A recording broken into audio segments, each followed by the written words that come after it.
The first noblewoman bowed to the royal rabbit, and the rabbit bit the diamond buckle off her shoe.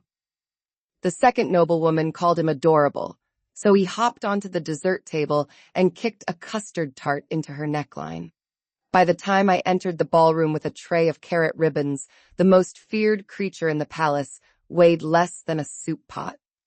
That was when I knew the mate selection gala needed fewer candles and more towels. My name is Eloen Veric. I was not a candidate, a court lady, or anyone who belonged under moonstone chandeliers.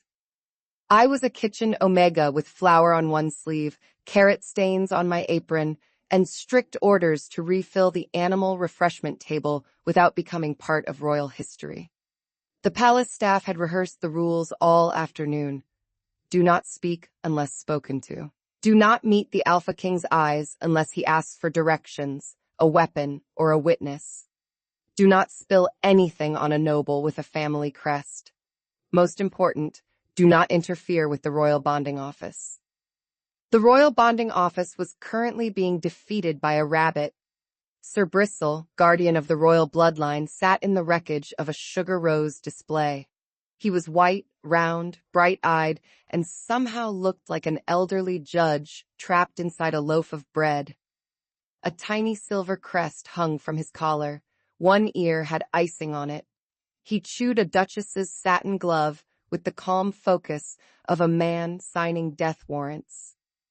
Lord Pelren, director of the royal bonding office, stood in the center of the ballroom and pretended this was normal. "The Guardian is testing harmony," he announced. His voice had the stiff brightness of a man watching his career roll under a table. Around him, 40 noble omegas smiled with their teeth. They had come to compete for King Caleum Draven, the Alpha King of the Northern Packs. Their gowns glittered. Their perfumes fought. Their mothers hovered near the walls like well-dressed hawks. King Caleum stood beside the moonstone throne in black formal dress. He looked less like a man seeking a mate and more like a man calculating how many exits the ballroom had. His wolf pressed against the room, old and storm-dark. Even from the refreshment table, I could smell his irritation under the polished cedar and noble perfume. Sir Bristle spat out a pearl. The king looked at him. The rabbit looked back. Neither blinked. I nearly laughed, because the rabbit was winning.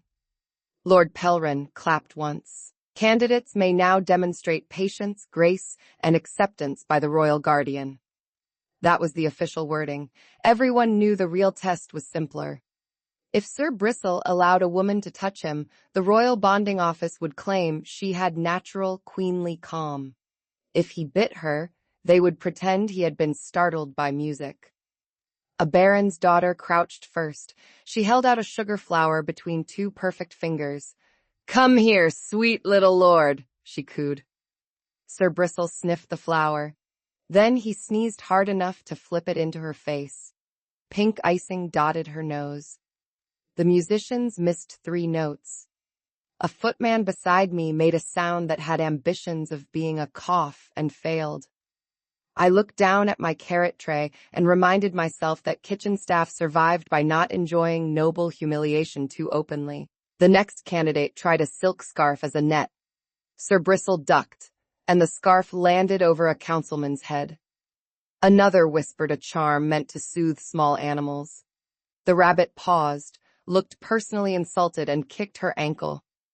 Then Lady Maribeth Sorn stepped forward. Even kitchen omegas knew Lady Maribeth. Her laundry took 2 maids and a prayer. Her hair was gold, her gown pale green, and her smile so polished it could have cut fruit.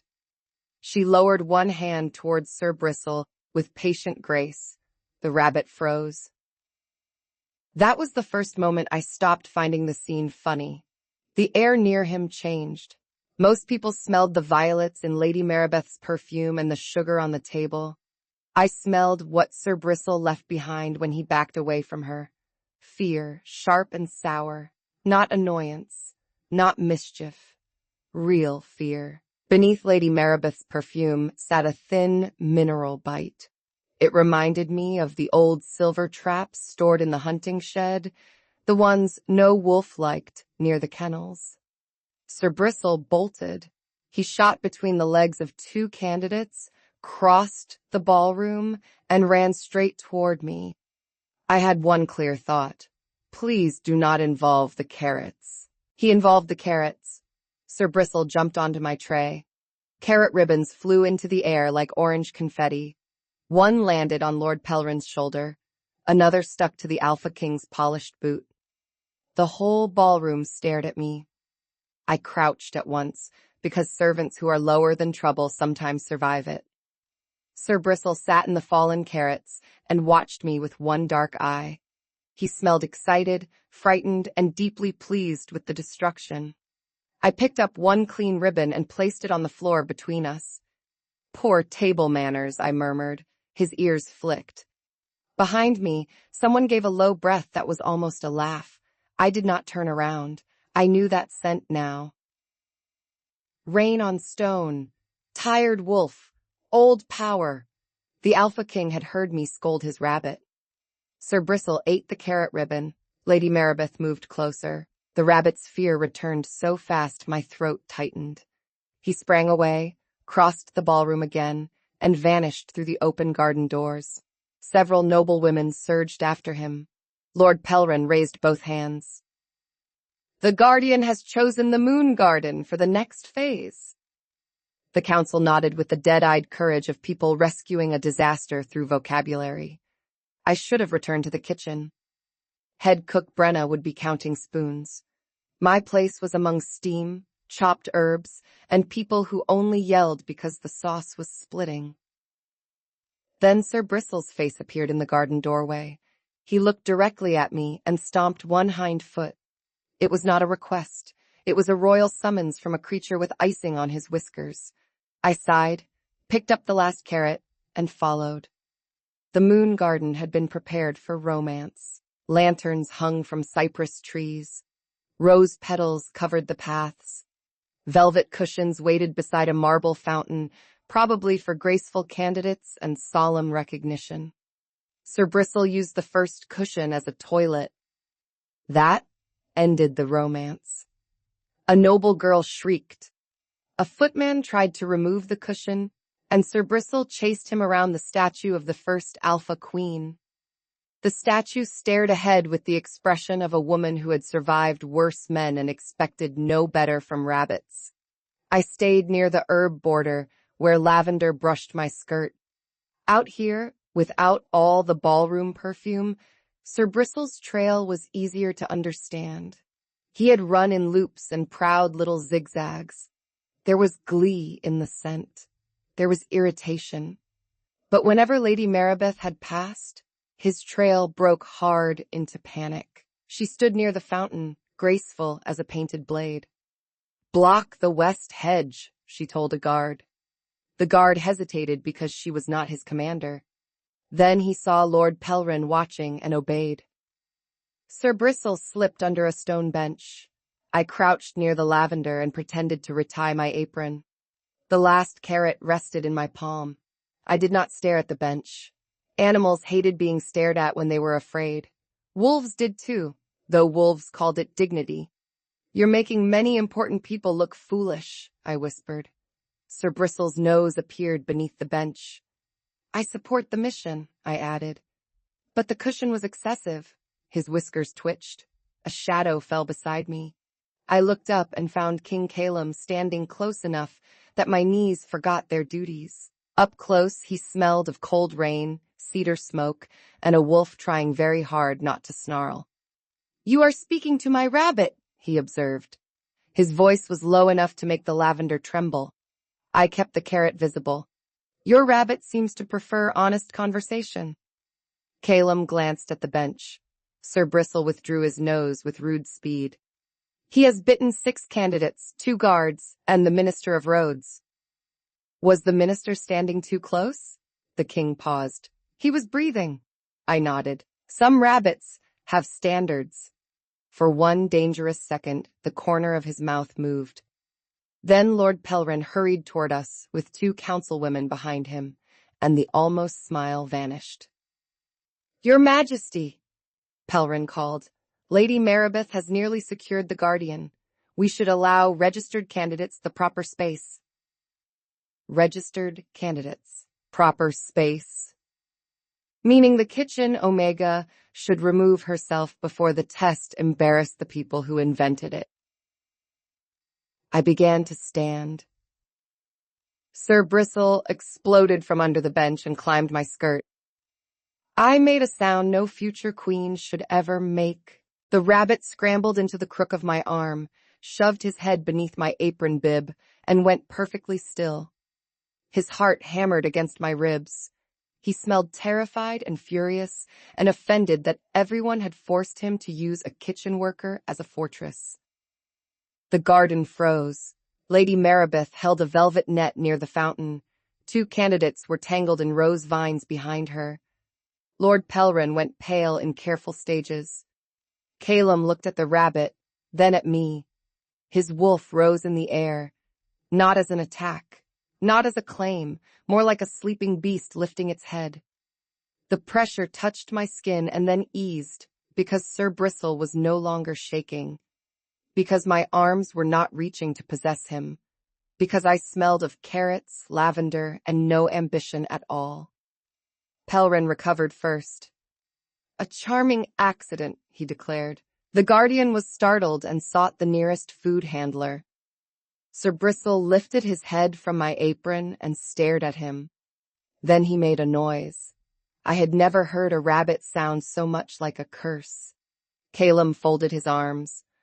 "Director Pelrin, are you suggesting Sir Bristle has mistaken my future queen for a vegetable cart?" The entire garden inhaled. My stomach dropped into my shoes. "Your Majesty," Pelrin said, smoothing his coat. "Miss?" He stopped, because he did not know my name. "Eloen Veric," I supplied.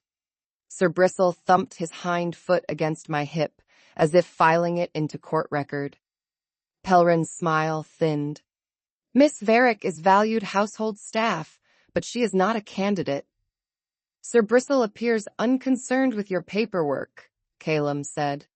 The rabbit bared his tiny teeth. I was beginning to worry I would be executed for holding an aggressive royal animal without permission. I was also beginning to worry I would laugh first. Lady Maribeth stepped forward. "Your Majesty, perhaps the creature has been overstimulated." Sir Bristle's body turned rigid. I felt the change before he moved. His fear flipped into rage. "Wait," I whispered. "Court people are poor at waiting." Lady Maribeth reached for him. "Allow me to soothe him." Sir Bristle launched from my arms like a furry cannonball. He hit her skirt and vanished into the silk. Lady Maribeth shrieked. The garden erupted. Guards rushed forward. A candidate fainted into a hydrangea. Lord Pelrin shouted for order while stepping backward, which damaged his authority. King Caleum did not move. His eyes had gone bright and cold. Sir Bristle tore down Lady Maribeth's side seam. Something small bounced onto the marble path. It was a silver vial, no longer than my thumb. The moment it hit stone, every wolf in the garden flinched. The smell was thin, mineral, and wrong. It scratched the back of my throat. Sir Bristle stood over Lady Maribeth's torn hem, trembling with triumph. "It is perfume oil!" Lady Maribeth cried. "That animal attacked me." I looked at the rabbit. The anger around him was clean. He was not being wicked. He had found the thing that made him afraid. "He was afraid of you all evening," I said. My voice came out quieter than I wanted. Lord Pelrin seized on it. Kitchen staff should not make accusations during royal ceremonies. I should have stopped. I had no rank, no proof beyond one rabbit and my nose. Then Sir Bristle dragged the vial closer to King Caleum and stomped so hard his little collar bounced. The king crouched. He did not touch the vial with bare skin. He lifted it with a black handkerchief and inhaled once. His wolf filled the garden. "Moon silver suspension," he said. The words cut through the roses. Moon silver did not burn wolves like village legends claimed. It was worse because it was subtle. In small doses mixed with herbs, it confused scent bonds and agitated wolf instinct. Hunters used it to mislead border wolves. Criminals used it to hide fear. A woman did not bring it to a mate selection by mistake. Lady Maribeth's beautiful face cracked. I was told it was ceremonial. That was not innocence. It was a rope thrown from a sinking boat. Lord Pelrin stepped back. Sir Bristle noticed. The rabbit turned slowly toward him. Caleum's voice went soft. Director, Pelrin bowed. Your Majesty, the office inspects all candidates. If Lady Maribeth brought something improper, I am shocked. Sir Bristle hopped toward him. Pelrin stepped away. The rabbit hopped faster. The air around Pelrin carried a nervous paper and ink scent. Sir Bristle's trail sharpened with purpose. He wants your coat, I said before I could stop myself. Left pocket. Pelrin clutched that side of his coat. That was unhelpful to his case. Caleum straightened. Search him. The guards hesitated. Searching the director of the Royal Bonding Office at his own gala was not in the etiquette handbook. Sir Bristle solved the delay by leaping, catching Pelrin's sash in his teeth and dragging with righteous strength. The sash unraveled. Folded papers fell from the hidden lining of his coat. One landed at my feet. I picked it up and saw Lady Maribeth's name at the top. Notes followed in neat black ink. Use East Garden route. Dose at second toast. Declare guardian response after crowd confusion. My fingers went cold. This was not one foolish candidate with illegal perfume. This was planned. Pelrin lunged for the paper. Sir Bristle bit his shoe. The director yelped and performed a dance that would have failed every grace test he had ever invented. Caleum took the paper from me. His fingers brushed mine through my sleeve. Heat flickered up my arm, quick and strange. The king froze. So did I. Sir Bristle stopped chewing the shoe long enough to look between us. Then he made a satisfied little grunt. Of all the witnesses to a life-changing moment, mine was a rabbit with a pearl stuck to his whisker. The guards seized Pelrin and Lady Maribeth. The garden filled with shouting. Council members blamed one another. Candidates demanded explanations and replacement shoes. The musicians in the ballroom kept playing because nobody had told them whether treason interrupted waltz music. Caleum did not look away from me. His wolf's attention curled closer. Not forcing, not claiming, just noticing. I tightened my apron strings with hands that wanted to shake. Your Majesty, I should return to the kitchen. Sir Bristle stomped. The king looked down at him. He disagrees. He also used a royal cushion as a privy. He has strong political opinions. The answer was so dry that I nearly laughed again. Elder Merricks, a silver-haired councilman with the face of a disappointed cliff, stepped forward. Your Majesty, the emergency is grave, but the selection cannot be considered valid. The guardian fled to a servant during panic. Sir Bristle turned his head very slowly. Merricks corrected himself. To Miss Veric. The rabbit relaxed by half an inch. Caleum looked at the councilman. The guardian chose her. The guardian was frightened. By a conspiracy your office failed to prevent. The words snapped cleanly through the garden. Another councilwoman, Lady Thesca Vane, opened the old leather book she carried. She handled royal law and looked like she slept inside archives. There is precedent, she said.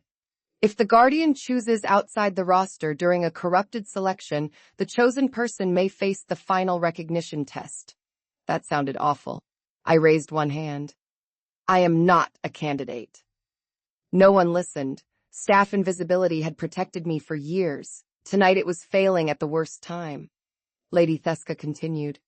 The king's wolf must be released in controlled conditions. If it rejects her, the incident ends. Every noble candidate who had not lost a shoe looked hopeful. Sir Bristle looked murderous. Caleum's expression closed. He did not like this. His wolf pressed against the air, and the roses trembled. The council wanted a show. They always wanted a show. A king had to display strength. A candidate had to display grace. Even a terrified rabbit had to display tradition.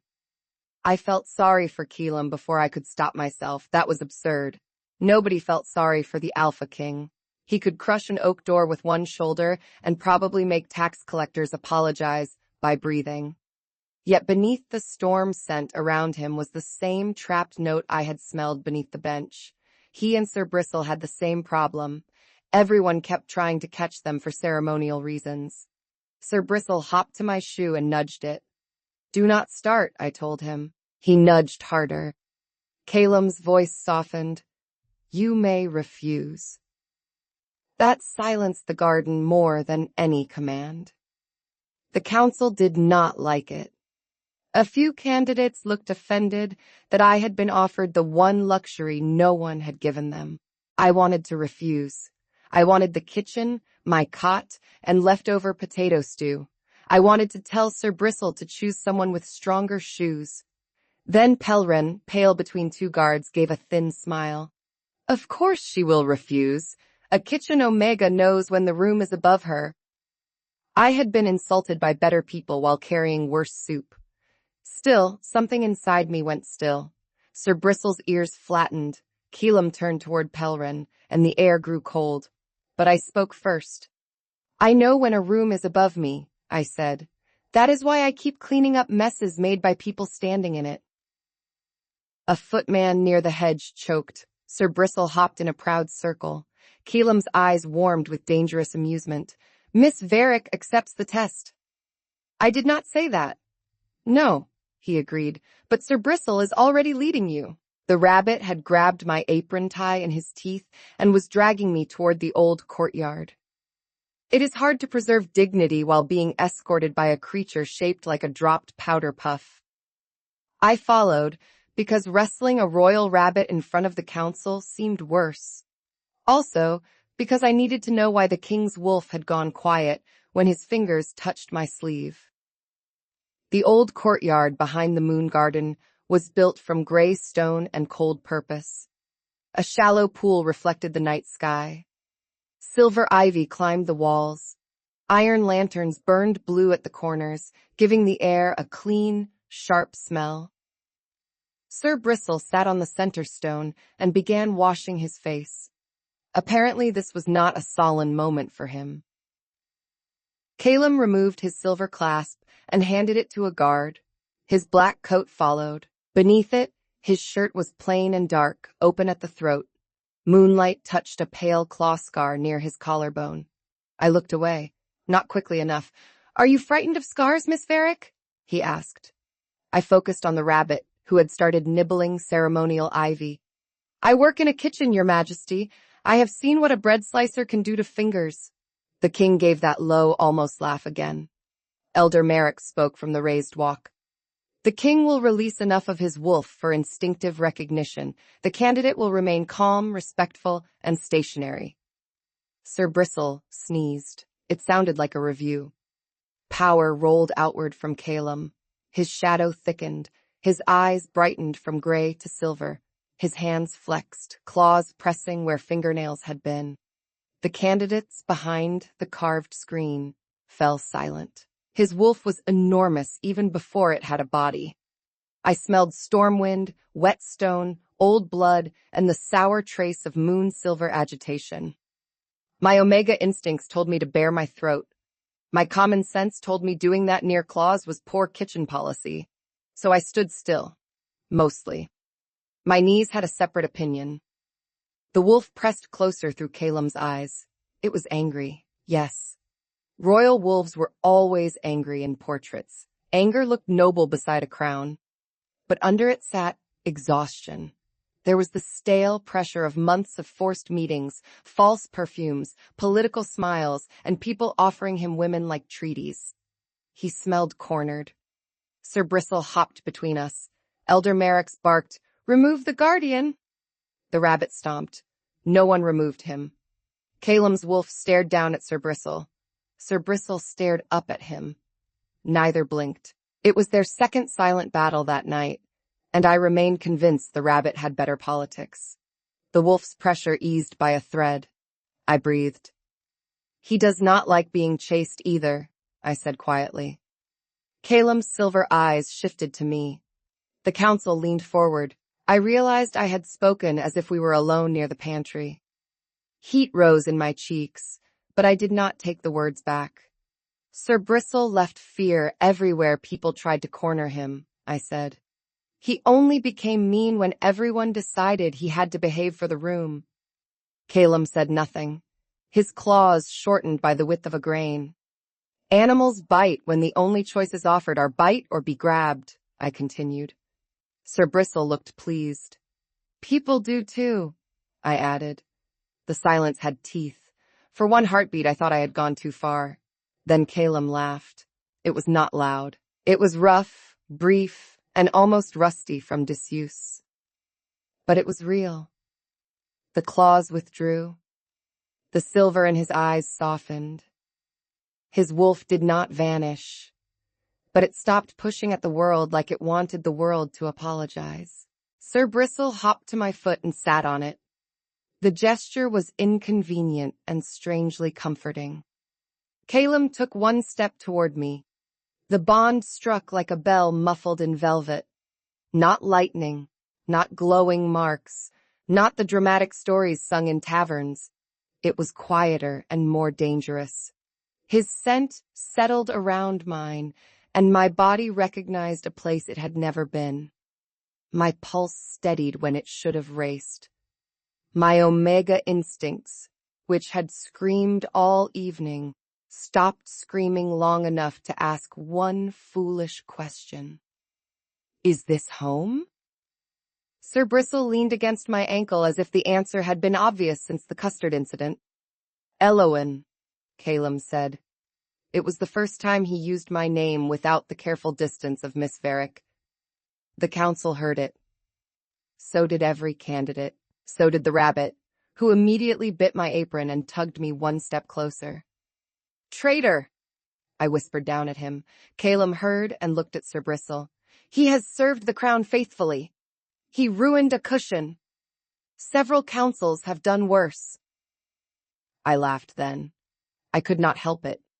It broke from me in the ancient courtyard, in front of the king, the council, the candidates, the guards, and a rabbit with too much confidence. It was not elegant. It was not queenly. It sounded like kitchen smoke and relief. Caleum looked at me as if that laugh had answered something. Elder Merrick's ruined the moment, as elders often do. Your Majesty, the candidate has not demonstrated formal submission. Tradition states that she must kneel. Caleum's face hardened. Before he could answer, Sir Bristle hopped to the center of the courtyard and bowed. Not well. Rabbits are not built for ceremonial bows. He lowered his front half, left his back half high, and looked like a loaf collapsing. Then he rose, turned to me, and stomped. I stared at him. Absolutely not. He stomped twice. Caleum's shoulders trembled once. I believe the Guardian is offering a substitute tradition, he said.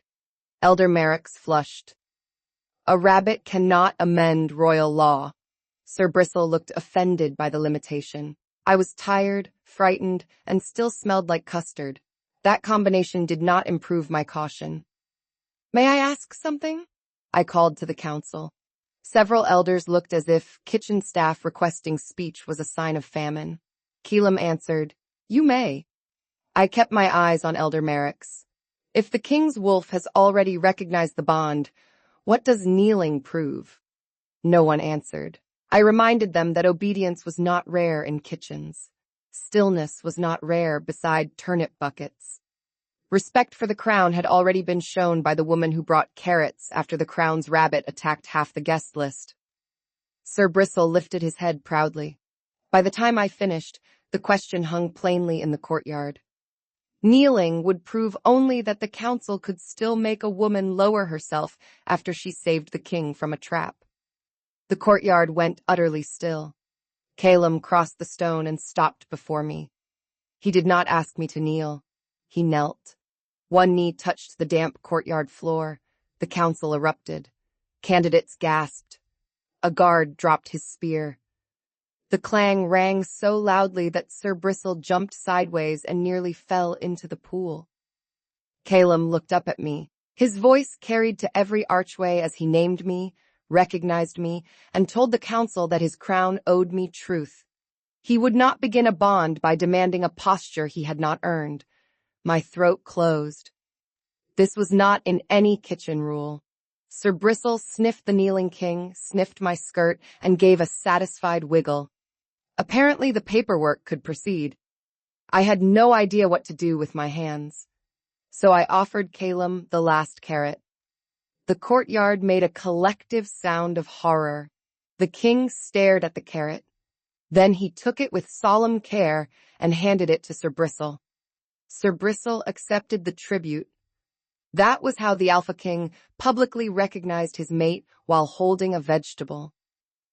I wish I could say the rest of the night regained dignity. It did not.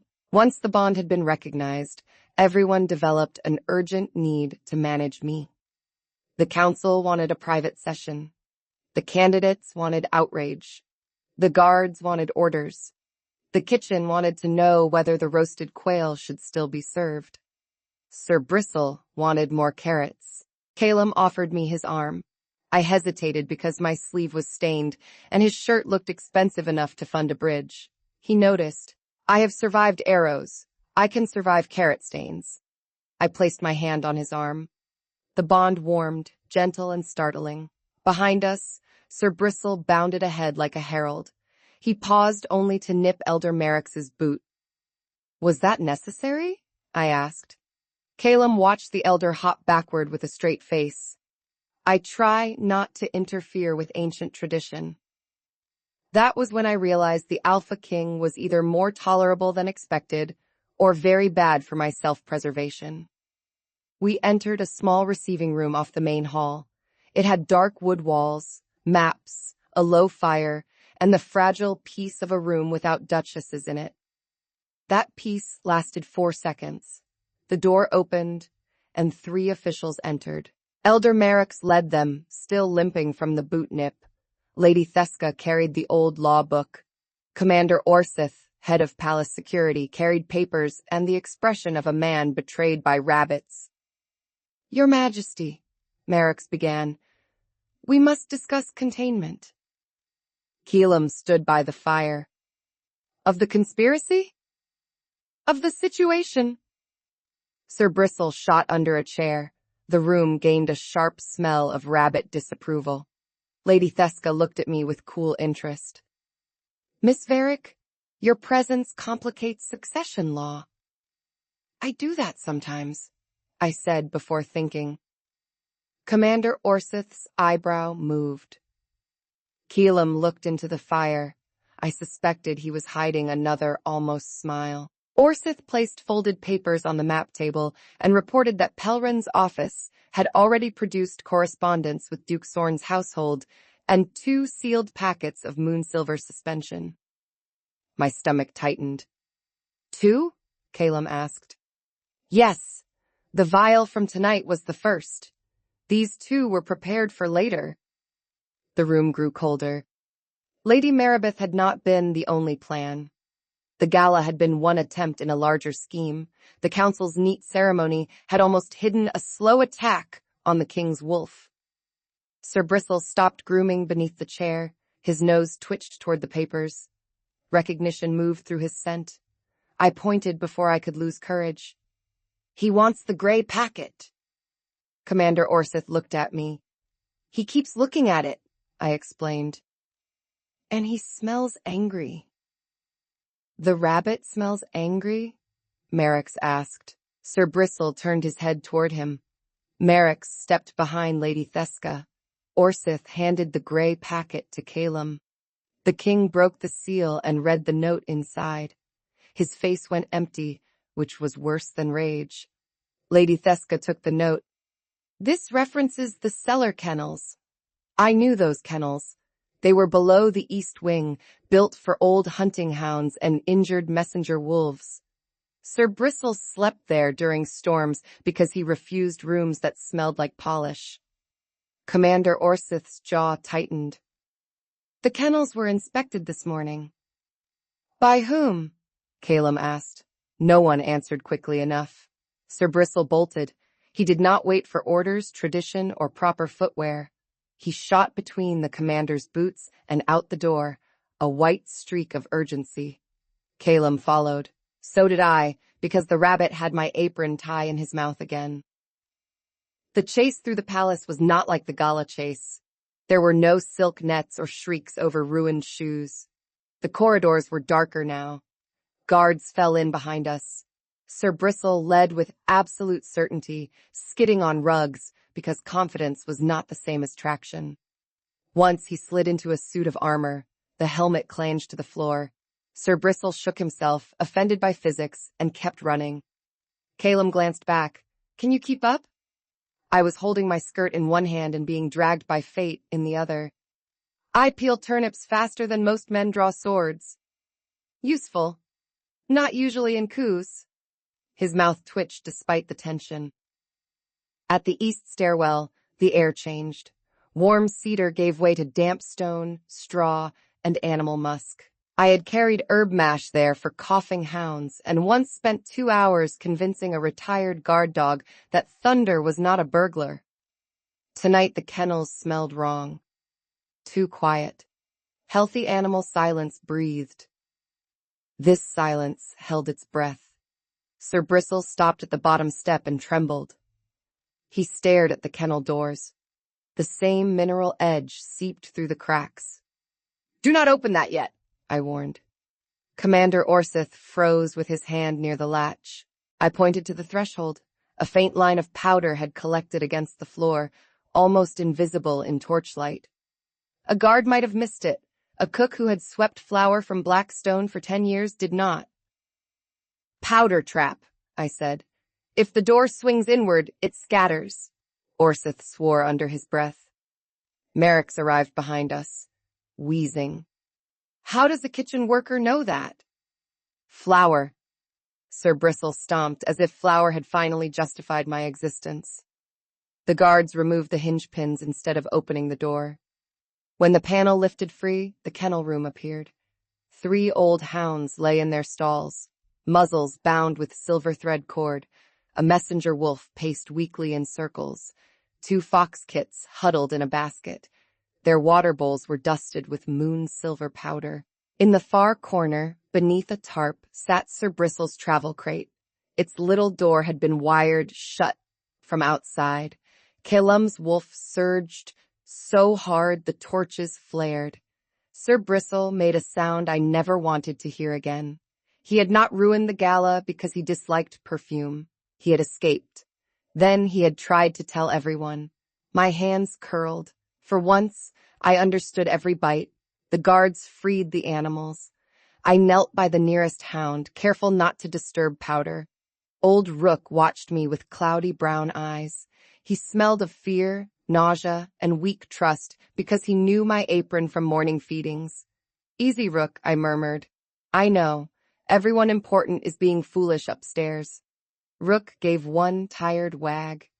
Caleum knelt by the travel crate and snapped the wire with his claws. Sir Bristle hopped forward, sniffed the open crate, then turned and head-butted the king's boot. The gesture was small. It changed Caleum's face. He touched the top of the rabbit's head with 2 fingers. Sir Bristle allowed it for exactly 1 breath, then hopped away as if affection were a legal trap. I mixed clean water with crushed mint and kitchen charcoal from the emergency shelf. It was not a cure, but it settled stomachs until healers arrived. Work was easier than destiny. Animals needed bowls cleaned, knots cut, and hands that did not shake. By dawn, the palace had become an investigation hive.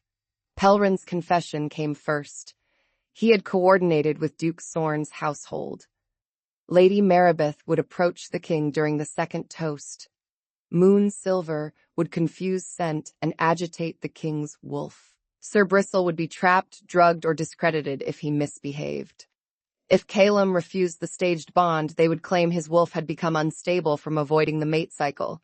It was neat, cruel, and stupid in the way clever people became stupid when they forgot animals had opinions. I returned to the kitchen only because Commander Orsith ordered me to eat. The staff reacted exactly as one expects when a kitchen Omega returns at sunrise, after being recognized by the Alpha King, exposing treason, and being escorted by a bandaged rabbit. Everyone pretended to work. No one worked. Mira, the pantry maid, dropped a spoon into cream and left it there. Thomas, the junior baker, stared at my apron like it contained state secrets. Head cook Brenna stood by the stove with both hands on her hips. She looked me over once. "You smell like rabbits, kings, and treason." I sat on the flour bin. "That is accurate." The kitchen erupted. Questions flew from every side. Did the king really kneel? Had Sir Bristle bitten Merrick's? Was Lady Maribeth arrested in her torn gown? Did the bond glow? Was I allowed to shout at tax collectors now? Brenna slammed a ladle against a pot. "One at a time," she ordered. Everyone fell silent. She pointed the ladle at me. "Start with the rabbit." That was fair. The rabbit had started everything. I told them the short version while bread finished baking. Sir Bristle had escaped a trap, destroyed the gala, exposed Moonsilver, selected me as if I were a cabbage worth keeping, and forced the council to remember old law. The king's wolf had recognized me. The king had knelt. I had given him a carrot because panic made me generous. Thomas whispered, "You gave the Alpha King a carrot?" I rubbed my forehead. "Technically, he gave it to Sir Bristle." Mira leaned across the table. "That is worse. You used the king as a serving boy." Brenna made a thoughtful noise. "Good training." The kitchen laughed, and some knot inside me loosened. For several minutes, I was not a political crisis. I was Eloen, who had once burned onion soup and blamed a ghost. I was Eloen, who knew which pantry shelf stuck in winter. I was Eloen, whose entire courtship had apparently been arranged by a rabbit with dental aggression. Then the kitchen door opened. King Caleum stood in the doorway. Every spoon stopped. He had changed into a dark coat without medals. Sir Bristle sat in the crook of his arm, wearing a bandage around one front paw. The scrape beneath it was tiny. The rabbit displayed the bandage like a battlefield honor. Brenna recovered first. "Your Majesty," she said. "Breakfast?" Caleum looked at the steam, flour, staring staff, and one cook who feared nothing with a pulse. "If it is no trouble." The Alpha King asking a kitchen if breakfast was trouble nearly killed 3 apprentices. Brenna pointed at a bench. "Sit before you make everyone useless." Caleum sat. Sir Bristle hopped onto the table and stole parsley. "That is garnish," Thomas blurted. Sir Bristle ate it while staring at him. Thomas withdrew the objection. Caleum's gaze found me, and he said I had left before he could speak with me. I blamed Commander Orsith, who had ordered me to eat. The king decided the commander was becoming wise. Brenna placed porridge before him and enough bread before me to stun a guard. The kitchen pretended not to listen. They listened so hard, the soup probably heard. Caleum folded his hands. "What happened cannot be ignored, but I will not use it to trap you." That made me look up. He said the bond was real. His wolf knew it, he knew it, and the council knew it, though Merrick's might require several legal documents and another bite. Sir Bristle perked up. "Not now," Caleum told him. The rabbit deflated with visible disappointment. I almost smiled. Caleum promised protection, rooms if I wanted them, and no forced vows while the palace was still cleaning custard from the chandeliers. Mira made a tiny sound behind the bread shelf. "What if I want to keep working?" I asked. Brenna's ladle paused. Caleum did not look insulted. "Then the kitchen becomes the most heavily guarded room in the palace." Thomas whispered, "We are not dressed for that." Brenna kicked his stool. I searched the king's face and found no mockery. I do not know how to be near crowns, I admitted. I do not know how to be near someone who gives me carrots in public. That startled a laugh from me. Sir Bristle thumped on the table, approving diplomatic progress. The warm moment ended when Commander Orsith appeared at the door. He looked at the king sitting with porridge, the rabbit on the table, and Brenna pouring tea as if royal upheaval were a breakfast rush. Your Majesty, Duke Sorn has invoked guest right immunity. He claims Lady Maribeth was framed. Sir Bristle dropped the stolen parsley. That was how I knew the day was about to get worse. Duke Sorn refused to come quietly. Instead, he sent a letter fragrant with outrage. He accused Pelrin of corruption, denied knowledge of Moonsilver, and implied that the Alpha King's judgment had been compromised by an unregistered Omega of uncertain breeding. That phrase reached the kitchen before lunch. Brenna read it aloud from a copy a clerk should not have left near the pantry. Uncertain breeding, she repeated. The kitchen went silent. Then Mira said, My mother says certain breeding gave Lady Maribeth a forehead like a spoon. The kitchen recovered. Sir Bristle sat beside the letter, sniffed it, and began chewing the corner. That is an official copy, Thomas warned. Let him improve it, Brenna said. Caleum entered as Sir Bristle swallowed the phrase about my breeding. The king watched the rabbit chew. I needed that. Brenna handed him the remaining half. He left the Duke's signature. Caleum took it. Consider it. There was a dangerous calm about him now. He looked at me, and the bond drew tight enough that I felt his anger like heat behind a closed oven door. Not anger at me. For me. It should have frightened me. Instead, it steadied something I had not known was shaking. Duke Sorn has requested a public hearing, Caleum said. The kitchen groaned as one body. Public hearings were where truth went to be strangled by men with rings. He believes the court will doubt a kitchen Omega, the king continued. I looked at the half-eaten letter. Will they? Some. I appreciated that he did not lie. Brenna crossed her arms. Then do not let them make it about her. Caleum turned to her with respect that made every apprentice stand taller. Brenna told him to make the hearing about the animals, the powder in their bowls, and the rabbit escaping a locked crate. Nobles could sneer at kitchen girls. They looked worse sneering at poisoned hounds. Sir Bristle stomped. And poisoned rabbits, I added. Brenna nodded. Especially if the rabbit is present. Caleum looked at Sir Bristle. He will be. The rabbit lifted his bandaged paw. He is not that injured, I said. The court does not know that. The Alpha King and the royal rabbit looked at each other. For the first time, I saw perfect agreement between them. I was surrounded by schemers. The public hearing took place that afternoon in the Sun Court, because apparently no one in government believed people needed sleep after treason. The hall was round, bright, and built to make whispers carry. Benches held council members, nobles, guards, and every guest important enough to pretend they had not chased a rabbit the night before. At the center stood 3 tables, one for the crown, one for Duke Sorn, one small velvet cushion for Sir Bristle. The rabbit ignored the cushion and sat on the crown's evidence box. Duke Sorn arrived polished enough to reflect blame. Lady Maribeth followed in a severe gray gown with a high collar. Her beauty had sharpened into something brittle. When she saw me beside Caleum, her mouth tightened. Sir Bristle saw her and fell dramatically onto his side. The court gasped. I closed my eyes. The rabbit held the pose. Caleum leaned toward me and asked if the rabbit was fainting. I told him Sir Bristle was editorializing. When the king wondered whether we should help, I decided help could wait unless the rabbit started charging admission. A ripple moved through the servant line.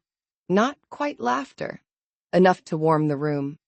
Duke Sorn's face darkened. Your Majesty, must that animal be present? Sir Bristle sprang upright, fully recovered. Caleum rested one hand on the evidence box, That animal is the royal guardian and the first witness to your daughter's conduct. A rabbit cannot be a witness. Sir Bristle kicked the velvet cushion off the table. Lady Theska adjusted her spectacles. Under guardian law, the royal animal's actions are admissible when supported by physical evidence. Duke Sorn stared. That law is ancient. So is your title, she replied. We still tolerate it. The servant line became very interested in the floor. I decided I loved Lady Theska. The hearing began with Pelrin's written confession. Then came the seized packets, the forged kennel order, the list of gala roots and residue from the animal bowls. Commander Orsith presented each item with grim precision. Duke Sorn dismissed every piece as circumstantial. Then he turned on me. This entire accusation depends on a kitchen omega claiming she understood a rabbit's feelings. His voice rolled through the court, rich with contempt. My palms went damp. Elam's power stirred beside me. Sir Bristle sat taller. Both of them wanted to attack in their own styles. One would use law. One would leave teeth marks. I breathed through the old familiar sting of being made small in public. Duke Sorn smiled. Tell us, Miss Veric, did the rabbit whisper state secrets into your ear? Some nobles laughed. Sir Bristle's nose twitched. No, I said. He mostly communicated by ruining things. The servant line lost another inch of control. Duke Sorn's smile thinned. How convenient. Very inconvenient, actually. I was supposed to refill vegetables and leave. More muffled sounds.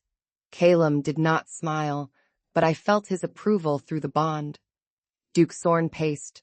You expect this court to believe that you alone noticed distress in an animal surrounded by hundreds? No, I answered. I expect this court to believe hundreds of people were too busy trying to catch him. That landed harder. Even several nobles shifted. I explained that Sir Bristle had avoided Lady Maribeth all evening. He ran when she came near. He hid when the hedge was blocked. He jumped into my arms because I was the only person not reaching for him. Lady Maribeth's eyes flashed. That proves nothing, the Duke said. By itself, no. I nodded toward the evidence table and listed the facts the Duke wanted ignored. The rabbit had torn the vial from Maribeth's hidden pocket, led us to Pelrin's papers, found the kennels, and eaten the insulting part of the Duke's letter. The last point was not evidence, but it showed taste. The court broke. Not loudly. Fear of the Duke kept laughter restrained. But it rippled through the benches and bounced off the round walls. Duke Sorn flushed. Sir Bristle looked smug. Caleum stepped forward and ended the games. Lady Maribeth had carried moon silver into his gala. Pelrin had confessed to coordination with Sorn's household. The Duke's seal appeared on the kennel order. A forged seal, Sorn snapped. Lady Theska opened a small box. We anticipated that claim. From inside, she removed a green and silver ribbon stained at one end. Went pale. Sir Bristle's ears shot up. Lady Theska held the ribbon with tongs. This was found wired to Sir Bristle's crate. It bears your house colors and your daughter's perfume oil. Planted, the Duke said.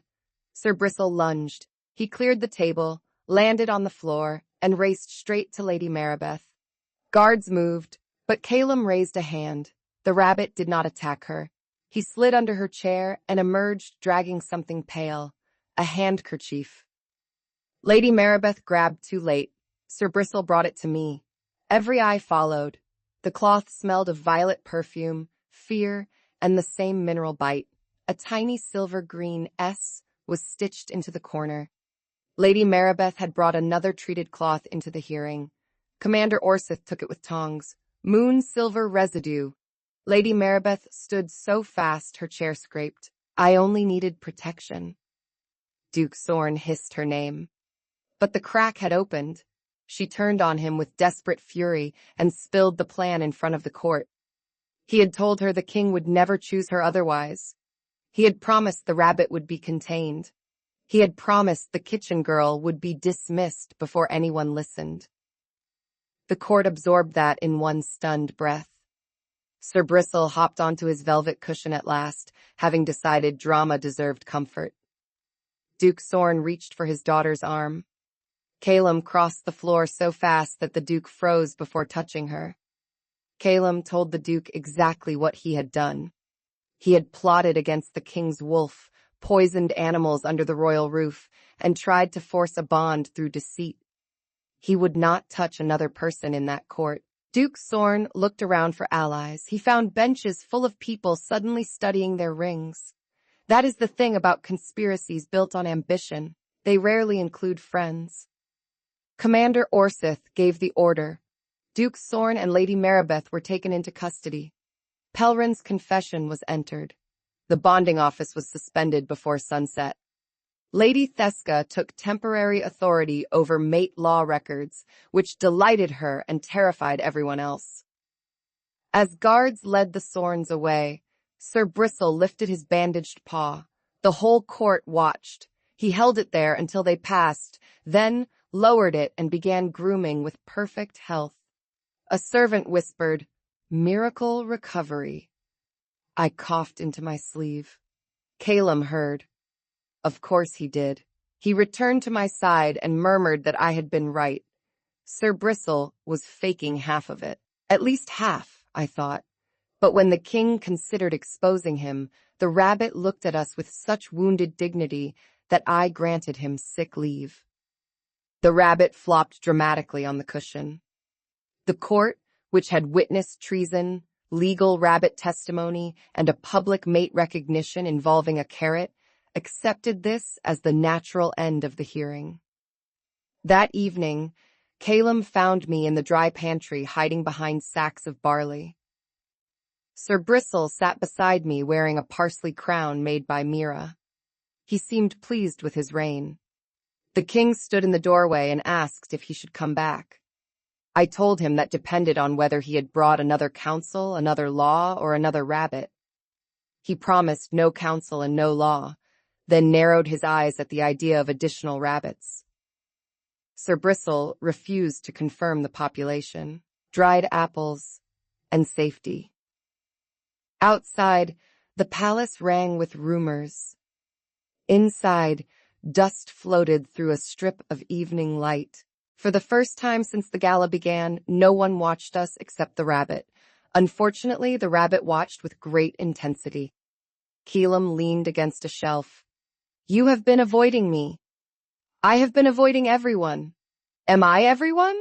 That was not a king's question. It was a man's question. I sat on an overturned crate. "You are the most difficult everyone." He accepted that with a nod. "Fair." Sir Bristle hopped into my lap, his parsley crown tilted over one eye. Caleum's gaze softened. "I frightened you." "A lot of things frightened me. I was one of them." I scratched behind Sir Bristle's ears.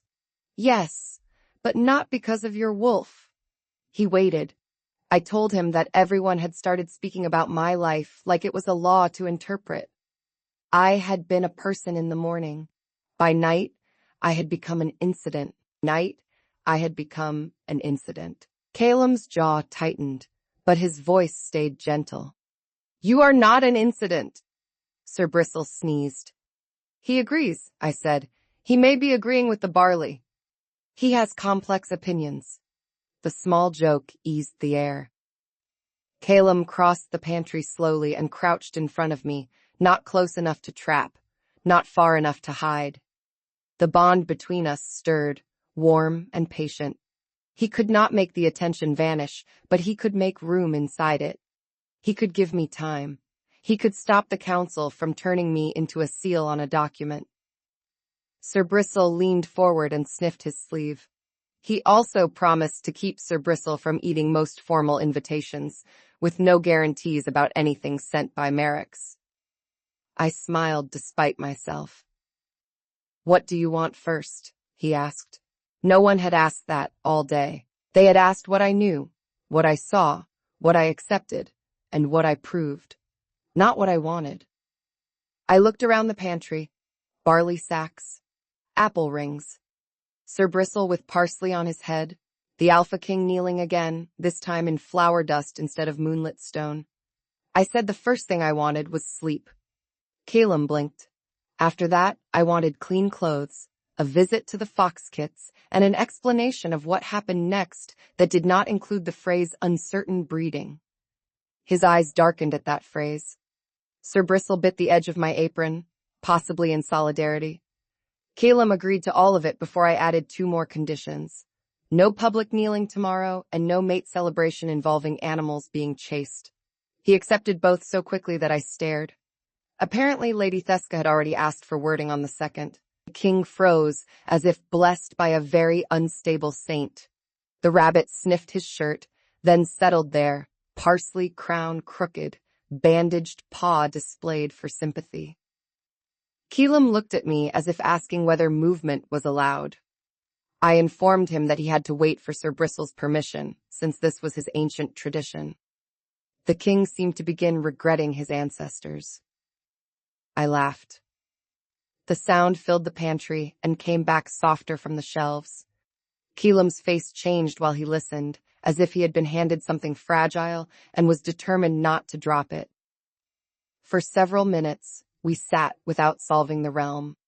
That may have been the most romantic thing that happened all day. The next week, the palace held a public announcement in the same ballroom Sir Bristle had destroyed.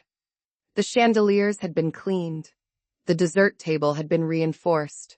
The royal cushion had been replaced, though no one mentioned why.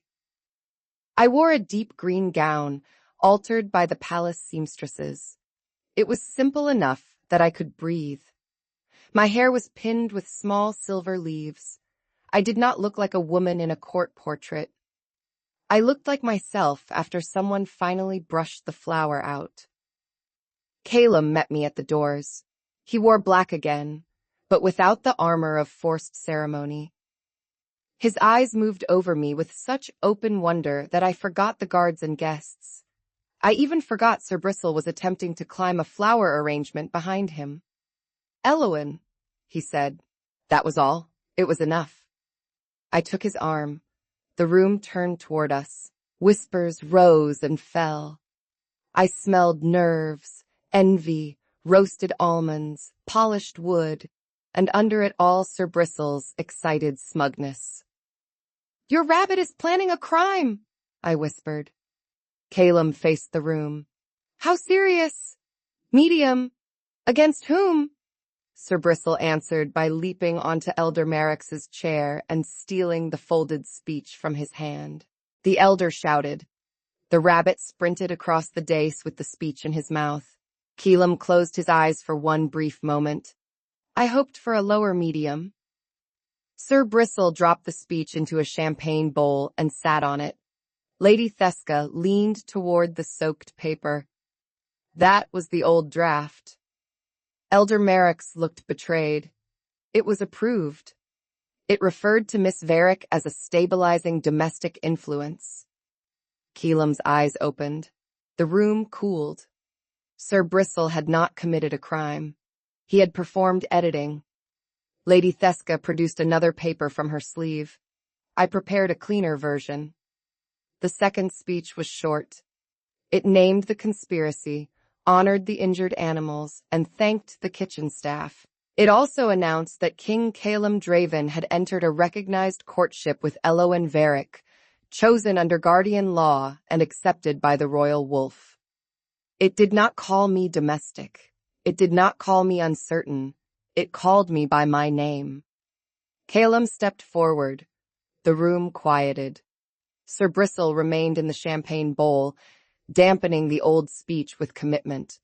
Caleum began by reminding the room that a week earlier they had arrived expecting a selection and instead watched a rabbit bite through diplomacy. A careful ripple of laughter moved through the room. Sir Bristle lifted his head. He said the crown had been forced to remember an older truth. A mate was not chosen by convenience, pressure, or fear. A queen was not proven by how well she performed for a room that had already decided her worth. His gaze found mine. My heart forgot rhythm. He told them I had seen distress where others saw disobedience, and offered safety where others reached to possess. Then he added, with royal seriousness, that I had faced his council, his wolf, and a conspiracy armed with honesty, courage, and carrots. The laughter came warmer this time. I pressed my lips together because crying at the carrot line seemed unacceptable. His wolf had recognized me. He had recognized me. Sir Bristle, with his usual restraint, had made his opinion impossible to ignore. The rabbit climbed out of the champagne bowl. The old speech stuck to one hind foot. He kicked until it flew off and landed on Elder Merrick's lap. The ballroom broke into real laughter. Even Merrick's, after a painful pause, managed a stiff smile. Progress came in strange shapes. Caleum held out his hand. I stepped forward. The room watched, but it no longer felt like a net. It felt like weather, present, shifting, survivable. He did not pull me close for display. He simply took my hand and turned with me to face the court. The bond settled steady between us.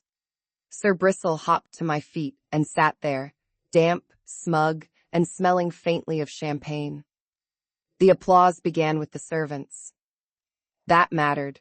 The nobles joined after, some with grace, and some because they enjoyed survival. The sound rose under the chandeliers and washed across the polished floor, where the gala had first become absurd.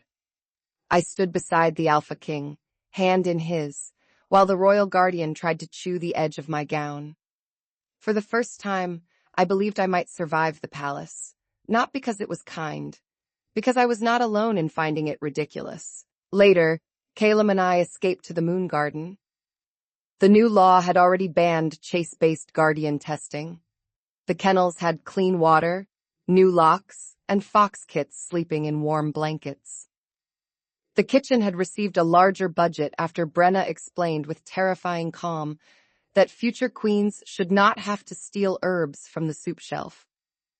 Sir Bristle hopped ahead, inspecting his reforms. At the bench where he had hidden that first night, I stopped. Caleum stood beside me and asked if I missed being unnoticed. I thought about lying. Then I thought about how tired he had looked before anyone noticed the cage around him. Sometimes, I admitted. He understood too well. He missed leaving rooms without 3 people writing it down, and I missed chopping onions without someone asking whether future queens cried. For the record, future queens cried only when the onions were worthy. His laugh was quiet. I loved that sound already. It still surprised him, which made me want to earn it often. Sir Bristle emerged from under the bench with a rose petal stuck to his nose. Caleum watched him and said the rabbit had changed everything. I warned him not to say that aloud because Sir Bristle would become unbearable. The king's answer was written all over his face. Sir Bristle already was. The rabbit sneezed the petal off and hopped toward us. Caleum took my hand openly. No council table, no court watching, just the garden, the repaired fountain, the guardian with opinions, and the bond between us settling deeper than ceremony. He said my name softly and told me that, when I was ready, he wanted to build a life with me. Not because the council had witnessed it, not because old law allowed it, because when I stood in that courtyard, his wolf had stopped feeling cornered. My throat tightened. Sir Bristle, sensing sincerity, began digging in the flower bed. It helped. When I was ready, I told him, I would like that too. Caleum's fingers closed around mine. I had conditions. He invited them. The kitchen kept its budget. The kennels got new ventilation. Sir Bristle, if justice existed, would receive no more ceremonial cushions. The rabbit stopped digging. Caleum looked at him, then at me. That may require negotiation. He ruined the last one. He may argue it was political expression. Sir Bristle resumed digging with enthusiasm. I sighed and reduced my position to one washable cushion. Caleum's smile softened. Anything else? I looked at him. At the king who had knelt when he could have commanded. at the wolf who understood being chased, at the man who had learned to sit in a kitchen without making everyone useless most days. Do not let them turn me into someone I cannot recognize. He understood at once. Never. The promise settled between us. Not loud, not jeweled, stronger than both. Sir Bristle chose that moment to drag a muddy root from the flower bed and drop it on Caleum's boot. The king looked down. Is this a blessing? I inhaled. Earth, roots, rabbit pride, and the soft, clean happiness animals left when they had finally decided a place was safe. It smells like approval. Caleum's arm came around me with careful warmth. Inside the ballroom, nobles could argue about bloodlines, titles, and tradition. They could whisper that a kitchen omega had risen too fast. They could whisper that an alpha king had knelt too easily and that a rabbit had gained too much influence over state affairs. They were free to be wrong. I had learned the truth between a tray of carrots and a ruined cushion. Power was not always the loudest growl in the room. Sometimes it was knowing when a frightened creature needed a place to hide. Sometimes it was refusing to chase what should be invited. Sometimes it was a king kneeling so a woman did not have to. And sometimes it was a rabbit pushing an old speech into champagne because the realm needed better vocabulary. Caleum turned me under his arm, carefully and a little awkwardly, making me laugh again. His wolf brushed against my senses, steady and bright. Not trapped, not chased. Home, but not a cage. Sir Bristle watched us for a moment. Then, satisfied that his two most difficult charges were behaving, he hopped toward the open ballroom doors. A shout rose inside seconds later. Someone had left the pastry table unguarded. Caleum closed his eyes. Do we intervene? I listened to the commotion. A noble yelped. Mira laughed. Rook barked once. Sir Bristle's smug joy drifted back to the garden like warm bread in trouble. In a minute, I said. Caleum smiled down at me. For once, I agree, he murmured. For one generous minute, the kingdom could survive without us. After all, it had a rabbit. If this story grabbed your heart, hit that like button and subscribe so you never miss our next story. We'll see you in the next one.